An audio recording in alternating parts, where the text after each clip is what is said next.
அப்போஸ்தலர் 11வது அதிகாரம். 1. புறஜாதியாரும் தேவவசனத்தை ஏற்றுக்கொண்டார்களென்று யூதேயாவிலிருக்கிற அப்போஸ்தலரும் சகோதரரும் கேள்விப்பட்டார்கள். 2. பேதுரு எருசலேமுக்குத் திரும்பி வந்தபோது விருத்தசேதனமுள்ளவர்கள் அவனை நோக்கி, 3. விருத்தசேதனமில்லாத மனுஷரிடத்தில் நீர் போய் அவர்களோடே போஜனம் பண்ணினீர் என்று அவனோடே வாக்குவாதம் பண்ணினார்கள். 4. அதற்கு பேதுரு காரியத்தை முதலிலிருந்து வரிசையாய் அவர்களுக்கு விவரிக்கத் தொடங்கி, 5. நான் யோப்பா பட்டணத்தில் ஜெபம் பண்ணிக் கொண்டிருந்தபோது ஞானதிருஷ்டியடைந்து ஒரு தரிசனத்தைக் கண்டேன். அதென்னவென்றால், 4 முனைகளும் கட்டப்பட்ட பெரிய துப்பட்டியைப் போல ஒரு கூடு வானத்திலிருந்து என்னிடத்தில் இறங்கி வந்தது. 6. அதிலே நான் உற்றுப்பார்த்து கவனிக்கிறபோது பூமியிலுள்ள 4 கால் ஜீவன்களையும் காட்டுமிருகங்களையும் ஊரும் பிராணிகளையும் ஆகாயத்து பறவைகளையும் கண்டேன். 7. அல்லாமலும் பேதுருவே எழுந்திரு, அடித்துப் புசி என்று என்னுடனே சொல்லுகிற சத்தத்தையும் கேட்டேன். 8. அதற்கு நான், ஆண்டவரே, அப்படியல்ல, தீட்டும் அசுத்தமுமாயிருக்கிற யாதொன்றும் ஒருக்காலும் என் வாய்க்குள்ளே போனதில்லை என்றேன். 9. இரண்டாந்தரமும் வானத்திலிருந்து சத்தம் உண்டாகி, தேவன் சுத்தமாக்கினவைகளை நீ தீட்டாக எண்ணாதே என்று மறுமொழி சொல்லிற்று. 10. இப்படி 3 தரம் சம்பவித்த பின்பு எல்லாம் வானத்திற்கு திரும்ப எடுத்துக்கொள்ளப்பட்டது. 11. உடனே சசரியாவிலிருந்து என்னிடத்திற்கு அனுப்பப்பட்ட 3 மனுஷர் நான் இருந்த வீட்டுக்கு முன்னே வந்து நின்றார்கள். 12. நான் ஒன்றுக்கும் சந்தேகப்படாமல் அவர்களோடே கூட போகும்படி ஆவியானவர் எனக்கு கட்டளையிட்டார். சகோதரராகிய இந்த 6 பேரும் என்னோடே கூட வந்தார்கள். அந்த மனுஷனுடைய வீட்டுக்குள் பிரவேசித்தோம். 13. அவனோ தன் வீட்டிலே ஒரு தேவதூதன் நிற்கிறதைக் கண்டதாகவும், யோப்பா பட்டணத்திலிருக்கிற பேதுரு என்று மறுபேர் கொண்ட சீமோனை அழைக்கும்படிக்கு மனுஷரை அவ்விடத்திற்கு அனுப்பு. 14. நீயும் உன் வீட்டாரனைவரும் இரட்சிக்கப்படுவதற்கேதுவான வார்த்தைகளை அவன் உனக்குச் சொல்லுவான் என்று அந்த தூதன் தனக்குச் சொன்னதாகவும் எங்களுக்கு அறிவித்தான். 15. நான் பேசத் தொடங்கினபோது பரிசுத்த ஆவியானவர் ஆதியிலே நம்மேல் இறங்கினது போலவே அவர்கள் மேலும் இறங்கினார். 16. யோவான் ஜலத்தினாலே ஞானஸ்நானம் கொடுத்தான், நீங்களோ பரிசுத்த ஆவியினாலே ஞானஸ்நானம் பெறுவீர்கள் என்று கர்த்தர் சொன்ன வார்த்தையை அப்பொழுது நினைவுகூர்ந்தேன். 17. ஆதலால் கர்த்தராகிய இயேசு கிறிஸ்துவை விசுவாசித்திருக்கிற நமக்கு தேவன் வரத்தை அனுக்கிரகம் பண்ணினது போல அவர்களுக்கும் அந்த வரத்தையே அனுக்கிரகம் பண்ணியிருக்கும்போது தேவனை தடுக்கிறதற்கு நான் எம்மாத்திரம் என்றான். 18. இவைகளை அவர்கள் கேட்டபொழுது அமர்ந்திருந்து, அப்படியானால் ஜீவனுக்கேதுவான மனந்திரும்புதலை தேவன் புறஜாதியாருக்கும் அருளிச் செய்தார் என்று சொல்லி தேவனை மகிமைப்படுத்தினார்கள். 19. ஸ்தேவான் நிமித்தமாய் எழும்பின உபத்திரவத்தினாலே சிதறப்பட்டவர்கள் சுவிசேஷ வசனத்தை யூதர்களுக்கேயன்றி மற்ற ஒருவருக்கும் அறிவியாமல் பெனிக்கே நாடு, சீப்புருதீவு, அந்தியோகியா பட்டணம் வரைக்கும் சுற்றித்திரிந்தார்கள். 20. அவர்களில் சீப்புருதீவாரும் சிரேனே பட்டணத்தாருமாகிய சிலர் அந்தியோகியா பட்டணத்துக்கு வந்து கிரேக்கருடனே பேசி கர்த்தராகிய இயேசுவை குறித்து பிரசங்கித்தார்கள். 21. கர்த்தருடைய கரம் அவர்களோடே இருந்தது. அநேக ஜனங்கள் விசுவாசிகளாகி கர்த்தரிடத்தில் திரும்பினார்கள். 22. எருசலேமிலுள்ள சபையார் இந்த காரியங்களைக் குறித்து கேள்விப்பட்டபோது அந்தியோகியாவரைக்கும் போகும்படிக்கு பர்னபாவை அனுப்பினார்கள். 23. அவன் போய் சேர்ந்து தேவனுடைய கிருபையை கண்டபோது சந்தோஷப்பட்டு கர்த்தரிடத்தில் மனநிர்ணயமாய் நிலைத்திருக்கும்படி எல்லாருக்கும் புத்தி சொன்னான். 24. அவன் நல்லவனும் பரிசுத்த ஆவியினாலும் விசுவாசத்தினாலும் நிறைந்தவனுமாயிருந்தான். அநேக ஜனங்கள் கர்த்தரிடமாய் சேர்க்கப்பட்டார்கள். 25. பின்பு பர்னபா சவுலை தேடும்படி தர்சுவுக்கு புறப்பட்டு போய் அவனைக் கண்டு அந்தியோகியாவுக்கு அழைத்துக் கொண்டு வந்தான். 26. அவர்கள் ஒரு வருஷகாலமாய்ச் சபையோடே கூடியிருந்து அநேக ஜனங்களுக்கு உபதேசம் பண்ணினார்கள். முதல் அந்தியோகியாவிலே சீஷர்களுக்கு கிறிஸ்தவர்கள் என்கிற பேர் வழங்கிற்று. 27. அந்நாட்களிலே எருசலேமிலிருந்து சில தீர்க்கதரிசிகள் அந்தியோகியாவுக்கு வந்தார்கள். 28. அவர்களில் ஒருவனாகிய அகபு என்பவன் எழுந்து உலகமெங்கும் கொடிய பஞ்சம் உண்டாகும் என்று ஆவியானவராலே அறிவித்தான். அது அப்படியே கிலவுதியு ராயனுடைய நாட்களிலே உண்டாயிற்று. 29. அப்பொழுது சீஷரில் அவரவர் தங்கள் தங்கள் திராணிக்குத்தக்கதாக யூதேயாவில் குடியிருக்கிற சகோதரருக்கு உதவியாக பணஞ்சேகரித்து அனுப்ப வேண்டுமென்று தீர்மானம் பண்ணினார்கள். 30. அப்படியே அவர்கள் சேகரித்து பர்னபா சவுல் என்பவர்களுடைய கையிலே கொடுத்து மூப்பரிடத்திற்கு அனுப்பினார்கள். அப்போஸ்தலர் 12வது அதிகாரம். 1. அக்காலத்திலே ஏரோது ராஜா சபையிலே சிலரை துன்பப்படுத்தத் தொடங்கி 2. யோவானுடைய சகோதரனாகிய யாக்கோபை பட்டயத்தினாலே கொலை செய்தான். 3. அது யூதருக்கு பிரியமாயிருக்கிறதென்று அவன் கண்டு பேதுருவையும் பிடிக்கத் தொடர்ந்தான். அப்பொழுது புளிப்பில்லாத அப்பப்பண்டிகை நாட்களாயிருந்தது. 4. அவனை பிடித்துச் சிறைச்சாலையிலே வைத்து பஸ்கா பண்டிகைக்குப் பின்பு ஜனங்களுக்கு முன்பாக அவனை வெளியே கொண்டுவரலாமென்று எண்ணி அவனை காக்கும்படி வகுப்புக்கு 4 போர்ச்சேவகராக ஏற்படுத்திய 4 வகுப்புகளின் வசமாக ஒப்புவித்தான். 5. அப்படியே பேதுரு சிறைச்சாலையிலே காக்கப்பட்டிருக்கையில் சபையார் அவனுக்காக தேவனை நோக்கி ஊக்கத்தோடே ஜெபம் பண்ணினார்கள். 6. ஏரோது அவனை வெளியே கொண்டுவரும்படி குறித்திருந்த நாளுக்கு முந்தின நாள் இராத்திரியிலே பேதுரு 2 சங்கிலிகளினாலே கட்டப்பட்டு 2 சேவகர் நடுவே நித்திரை பண்ணி கொண்டிருந்தான். காவற்காரரும் கதவுக்கு முன்னிருந்து சிறைச்சாலையை காத்து கொண்டிருந்தார்கள். 7. அப்பொழுது கர்த்தருடைய தூதன் அங்கே வந்து நின்றான். அறையிலே வெளிச்சம் பிரகாசித்தது. அவன் பேதுருவை விலாவிலே தட்டி சீக்கிரமாய் எழுந்திரு என்று அவனை எழுப்பினான். உடனே சங்கிலிகள் அவன் கைகளிலிருந்து விழுந்தது. 8. தூதன் அவனை நோக்கி உன் அறையை கட்டி உன் பாதரட்சைகளை தொடுத்துக்கொள் என்றான். அவன் அந்தபடியே செய்தான். தூதன் பின்னும் அவனை நோக்கி உன் வஸ்திரத்தை போர்த்துக்கொண்டு என் பின்னே வா என்றான். 9. அந்தபடியே அவன் புறப்பட்டு அவனுக்கு பின் சென்று தூதனால் செய்யப்பட்டது மெய்யென்று அறியாமல் தான் ஒரு தரிசனங்காண்கிறதாக நினைத்தான். 10. அவர்கள் முதலாங்காவலையும் இரண்டாங்காவலையும் கடந்து நகரத்திற்குப் போகிற இருப்புக்கதவண்டையிலே வந்தபோது அது தானாய் அவர்களுக்குத் திறவுண்டது. அதின் வழியாய் அவர்கள் புறப்பட்டு ஒரு வீதி நெடுக நடந்து போனார்கள். உடனே தூதன் அவனை விட்டு போய்விட்டான். 11. பேதுருவுக்கு தெளிவு வந்தபோது ஏரோதின் கைக்கும் யூதஜனங்களின் எண்ணங்களுக்கும் என்னை விடுதலையாக்கும்படிக்கு கர்த்தர் தம்முடைய தூதனை அனுப்பினாரென்று நான் இப்பொழுது மெய்யாய் அறிந்திருக்கிறேன் என்றான். 12. அவன் இப்படி நிச்சயித்துக்கொண்டு மார்க்கு என்னும் பேர் கொண்ட யோவானுடைய தாயாகிய மரியாள் வீட்டுக்கு வந்தான். அங்கே அநேகர் கூடி ஜெபம் பண்ணிக் கொண்டிருந்தார்கள். 13. பேதுரு வாசற்கதவை தட்டினபோது ரோதை என்னும் பேர் கொண்ட ஒரு பெண் ஒற்று கேட்க வந்தாள். 14. அவள் பேதுருவின் சத்தத்தை அறிந்து சந்தோஷத்தினால் கதவை திறவாமல் உள்ளேயோடி பேதுரு வாசலுக்கு முன்னே நிற்கிறார் என்று அறிவித்தாள். 15. அவர்கள் நீ பிதற்றுகிறாய் என்றார்கள். அவளோ அவர்தானென்று உறுதியாய்ச் சாதித்தாள். அப்பொழுது அவர்கள் அவருடைய தூதனாயிருக்கலாம் என்றார்கள். 16. பேதுரு பின்னும் தட்டிக்கொண்டிருந்தான். அவர்கள் திறந்தபோது அவனைக் கண்டு பிரமித்தார்கள். 17. அவர்கள் பேசாமலிருக்கும்படி அவன் கையமர்த்தி கர்த்தர் தன்னை காவலிலிருந்து விடுதலையாக்கின விதத்தை அவர்களுக்கு விவரித்து இந்த செய்தியை யாக்கோபுக்கும் சகோதரருக்கும் அறிவியுங்கள் என்று சொல்லி புறப்பட்டு வேறொரு இடத்திற்கு போனான். 18. பொழுது விடிந்தபின்பு பேதுருவை குறித்து சேவகருக்குள்ளே உண்டான கலக்கம் கொஞ்சமல்ல. 19. ஏரோது அவனை தேடி காணாமற் போனபோது காவற்காரரை விசாரணை செய்து அவர்களை கொலை செய்யும்படி கட்டளையிட்டு பின்பு யூதேயாதேசத்தை விட்டு செசரியா பட்டணத்துக்குப் போய் அங்கே வாசம் பண்ணினான். 20. அக்காலத்திலே ஏரோது தீரியர் பேரிலும் சீதோனியர் பேரிலும் மிகவும் கோபமாயிருந்தான்.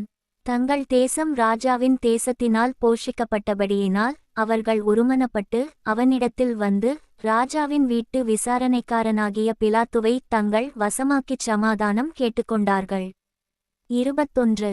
குறித்த நாளிலே ஏரோது ராஜவஸ்திரம் தரித்துக்கொண்டு சிங்காசனத்தின் மேல் உட்கார்ந்து அவர்களுக்கு பிரசங்கம் பண்ணினான். 22. அப்பொழுது ஜனங்கள் இது மனுஷ சத்தமல்ல, இது தேவசத்தம் என்று ஆர்ப்பரித்தார்கள். 23. அவன் தேவனுக்கு மகிமையைச் செலுத்தாதபடியினால் உடனே கர்த்தருடைய தூதன் அவனை அடித்தான். அவன் புழுப்புழுத்து இறந்தான். 24. தேவவசனம் வளர்ந்து பெருகிற்று. 25. பர்னபாவும் சவுலும் தர்ம ஊழியத்தை நிறைவேற்றின பின்பு மார்க்கு என்னும் மறுபேர் கொண்ட யோவானை கூட்டிக் கொண்டு எருசலேமை விட்டு திரும்பி வந்தார்கள். அப்போஸ்தலர் 13வது அதிகாரம். 1. அந்தியோகியா பட்டணத்திலுள்ள சபையிலே பர்னபாவும் நீகர் என்னப்பட்ட சிமியோனும் சிரேனே ஊரானாகிய லூகியும் காற்பங்கு தேசாதிபதியாகிய ஈரோதுடனே கூட வளர்க்கப்பட்ட மனாயினும் சவுலும் தீர்க்கதரிசிகளாயும் போதகர்களாயும் இருந்தார்கள். 2.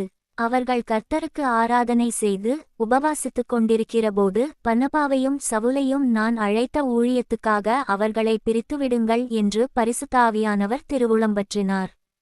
3.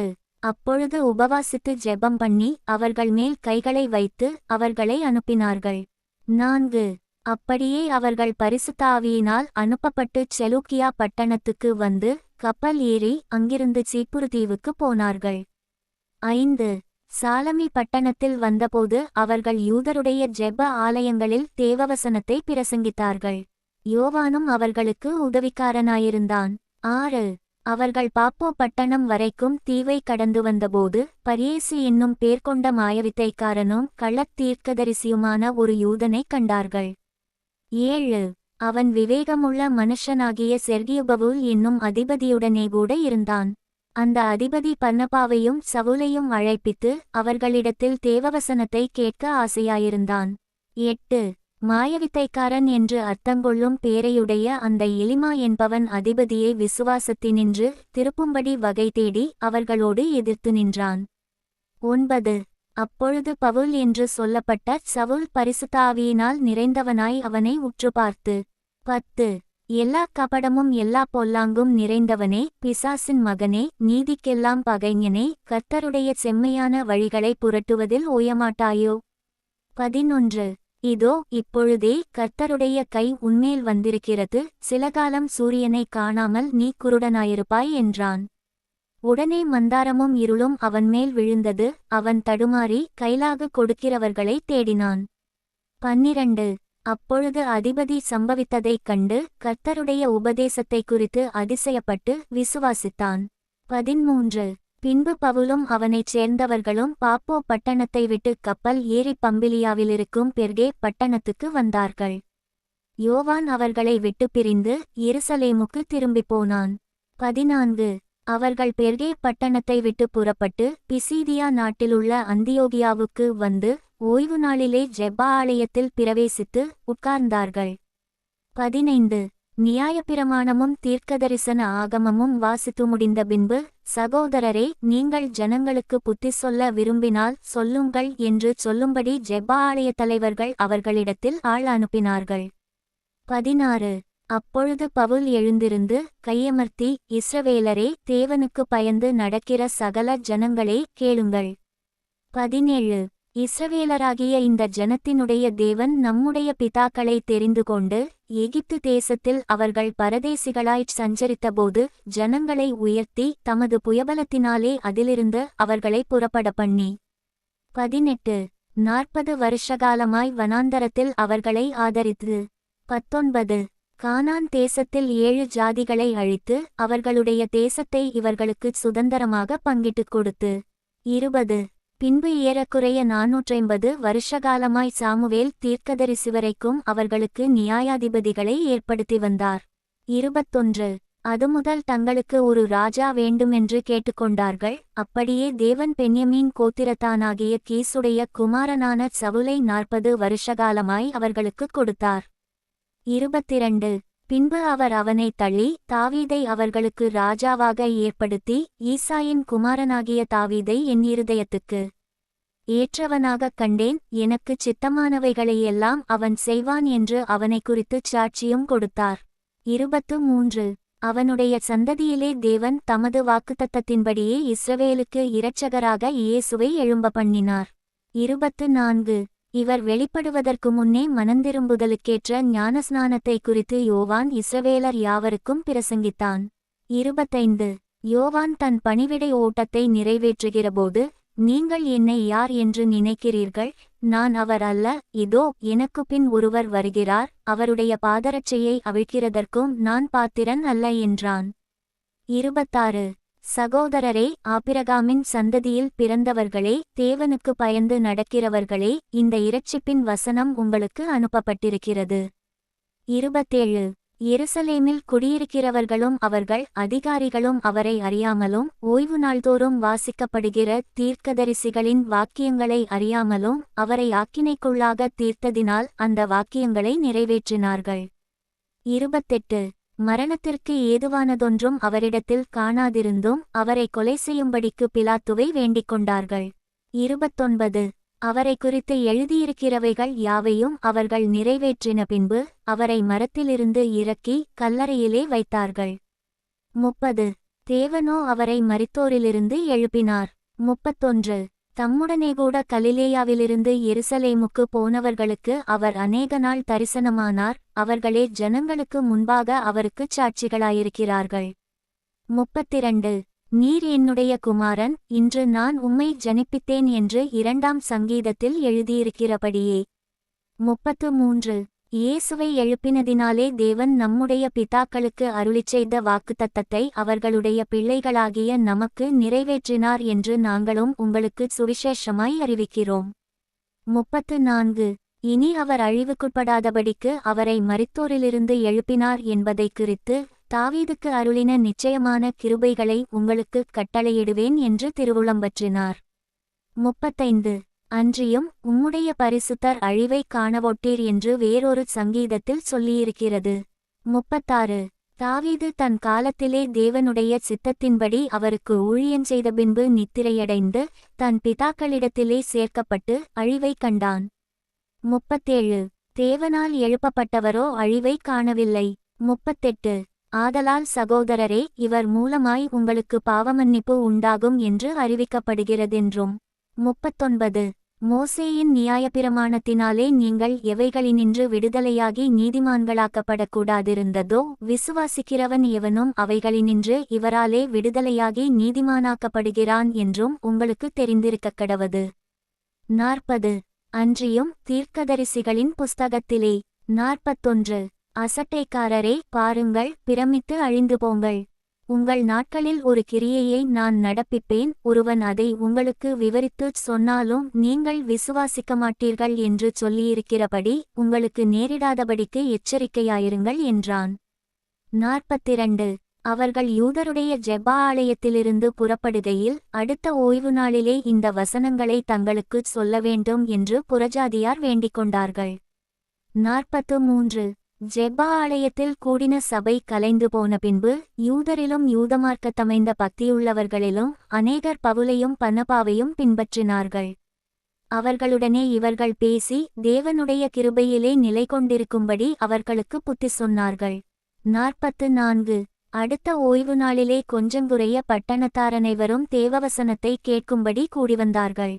45 யூதர்கள் ஜனக்கூட்டங்களை கண்டபோது பொறாமையினால் நிறைந்து பவுலினால் சொல்லப்பட்டவைகளுக்கு எதிரிடையாய்ப் பேசி விரோதித்து தூஷித்தார்கள். 46 அப்பொழுது பவுலும் பர்னபாவும் தைரியங்கொண்டு அவர்களை நோக்கி, முதலாவது உங்களுக்கே தேவவசனத்தைச் சொல்ல வேண்டியதாயிருந்தது, நீங்களோ அதை தள்ளி உங்களை நித்திய ஜீவனுக்கு அபாத்திரராகத் தீர்த்து கொள்ளுகிறபடியினால் இதோ நாங்கள் புறஜாதியாரிடத்தில் போகிறோம். 47 நீர் பூமியின் கடைசி பரியந்தமும் இரட்சிப்பாயிருக்கும்படி உம்மை ஜாதிகளுக்கு ஒளியாக வைத்தேன் என்கிற வேதவாக்கியத்தின்படி கர்த்தர் எங்களுக்கு கட்டளையிட்டிருக்கிறபடியினால் இப்படி செய்கிறோம் என்றார்கள். 48 புறஜாதியார் அதை கேட்டுச் சந்தோஷப்பட்டு கர்த்தருடைய வசனத்தை மகிமைப்படுத்தினார்கள். நித்திய ஜீவனுக்கு நியமிக்கப்பட்டவர்கள் எவர்களோ அவர்கள் விசுவாசித்தார்கள். 49 கர்த்தருடைய வசனம் அத்தேசமெங்கும் பிரசித்தமாயிற்று. 50 யூதர்கள் பக்தியும் கனமுமுள்ள ஸ்திரீகளையும் பட்டணத்து முதலாளிகளையும் எடுத்துவிட்டு பவுலையும் பர்னபாவையும் துன்பப்படுத்தும்படி செய்து தங்கள் எல்லைகளுக்கு புறம்பாக அவர்களை துரத்திவிட்டார்கள். 51 இவர்கள் தங்கள் கால்களில் படிந்த தூசியை அவர்களுக்கு எதிராக உதறிப்போட்டு இக்கோனியா பட்டணத்துக்கு போனார்கள். 52 சீஷர்கள் சந்தோஷத்தினாலும் பரிசுத்த ஆவியினாலும் நிரப்பப்பட்டார்கள்.